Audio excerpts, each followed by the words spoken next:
Friends ఈరోజైతే మనం రాజమౌళి సార్‌ది 'విక్రమార్కుడు' movie ఉంది కదా! దాని టైటిల్ కార్డ్ అయితే చేయబోతున్నాం. చాలా అమేజింగ్ అయితే వచ్చింది. ఈ వీడియో మొత్తం చూడండి. ఎందుకంటే మీరు ఒకటే నేమ్ చేంజ్ చేస్తే సరిపోదు ఇందులో. ఇందులో చాలా కన్‌ఫ్యూజ్‌గా అయితే ఉంటది. చూసి మీ యొక్క నేమ్ తోటైనా మీరు ఇంట్రో అయినా చేసుకోండి. ఫస్ట్ అయితే ఈ వీడియో ఎలా ఉందో చూడండి.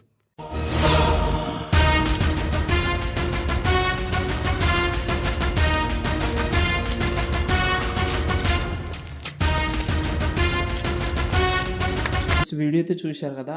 నాకైతే బాగా నచ్చింది. మీకు నచ్చితే చాలా హ్యాపీ. ఎందుకు హ్యాపీ అంటే నేను ఈ వీడియోకి చాలా టైం పోయింది.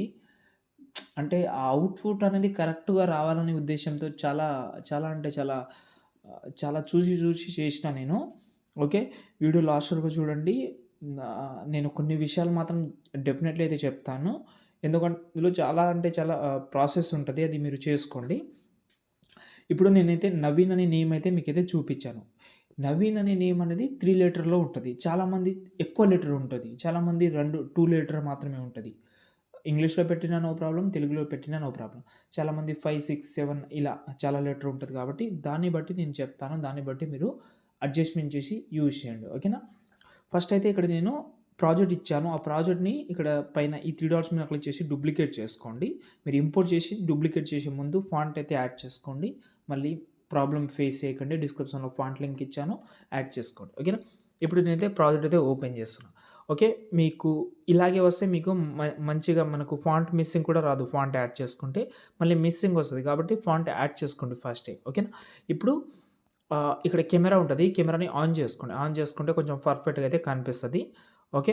ఇప్పుడు నేను కొన్ని విషయాలు చెప్తాను. దాన్ని బట్టి మీరు యూజ్ చేయండి. ఏందంటే నేను ఇంతకుముందే చెప్పాను మీకు లెటర్‌లో అయితే 3 లెటర్ మాత్రమే ఉంది. ఇక్కడ మాత్రం స్టార్టింగ్‌లో అయితే 3 లెటర్ దగ్గర మీరు తెలుగులో పెట్టినా నో ప్రాబ్లమ్, ఇంగ్లీష్‌లో పెట్టినా నో ప్రాబ్లమ్. ఒకవేళ మీ లెటర్‌లో ఎక్కువ లెటర్ ఉంటే ఇప్పుడు ఎక్కువ వర్డ్స్ ఉంటాయి. ఓకేనా? ఎక్కువ వర్డ్స్ ఉంటే మీరు స్టార్టింగ్ వర్డ్, మధ్యలో వర్డ్, దాంతో పాటు ఎండింగ్ వర్డ్ ఈ వర్డ్ పెట్టండి. ఒకవేళ తక్కువ ఉంటే మీరు అడ్జస్ట్‌మెంట్ చేసుకుంటారు. నాకు తెలుసది.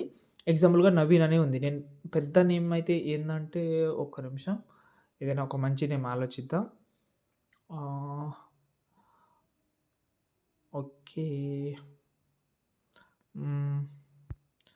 ఏం నేమ్ అంటే ఓకే. మహేష్ నేమ్ కూడా 3 లెటర్‌లో వస్తది కదా! ఓకే. సంథింగ్ ఏదైనా పెట్టుకోవచ్చబ్బా! నేనిప్పుడు అది నాకు పెద్దగా నేమ్స్ అనేది గుర్తుకొస్తలేదు కానీ మీరు పెట్టుకోవచ్చు. నేను చేంజ్ చేస్తా. ఎగ్జాంపుల్‌గా సంతోష్ అని పెడతాను. లెటర్‌లో అయితే నేను తెలుగులోనే పెడుతున్నాను. సంతోష్. ఓకే. యెస్ అని పెట్టాను. ఇది స్టార్టింగ్‌లో మాత్రం ఎండింగ్ లెటర్ పెట్టాలి. ఓకేనా? ఎండింగ్ లెటర్ పెడితే బాగుంటది. ఎండింగ్ లెటర్ పెట్టాను. దాని తర్వాత స్టార్టింగ్ లెటర్ పెడతా. ఓకే. దాని తర్వాత మధ్యలో లెటర్ తో. ఓకే. ఇప్పుడు పెట్టేసిన చూపిస్తాను. చూడండి. వచ్చేసింది. ఓకేనా? ఇక్కడ మాత్రం ఇంకో లెటర్ కూడా ఉంటది. ఇది కూడా మీరు సేమ్ నేమ్ పెట్టాలి. ఏందంటే స్టార్టింగ్ నేమే పెట్టాలి. స్టార్టింగ్ లెటరే పెట్టాలి వర్డ్. ఓకే. ఇలా. ఇప్పుడు మాత్రం ఇక్కడ నవీన్ అనే నేమ్‌లో 3 లెటర్స్ ఉన్నాయి. ఓకేనా? ఈ 3 లెటర్‌ని మీరు సెపరేట్‌గా పెట్టుకోవాలి మర్చిపోకుండా. ఓకే. నేను సంతోష్ అనే నేమ్ కూడా చేంజ్ చేస్తా చూడండి. ఓకే. తెలుగు లెటర్‌లోనే పెడుతున్నాను మళ్ళీ మీరు కన్‌ఫ్యూజ్ అవ్వద్దు. ఓకే. ఓకే. ఓకే. పెట్టేసినా కానీ స్పేస్ అనేది ఎక్కువ ఇవ్వాలి మనం. ఇప్పుడు ఈ దీన్ని కొంచెం ఈ సైడ్ జరుపుతున్నాను. ఈ అడ్జస్ట్‌మెంట్ చేసుకోండి. లెటర్ పైన లెటర్ ఉంటే లుక్ రాదు కాబట్టి అడ్జస్ట్‌మెంట్ చేసుకోండి. చూడండి. చేంజ్ అయిపోయింది. చూడండి. బాగొచ్చింది. ఈ కింద ఒక నేమ్ ఉంటది. అది డిలీట్ చేసేయండి. సంతోష్ ఆర్షేప్ అని ఉంటది. అంతే. మీ నేమ్ అయితే రెడీ అయిపోయింది. దీన్ని మీరు సేవ్ చేసుకోవచ్చు.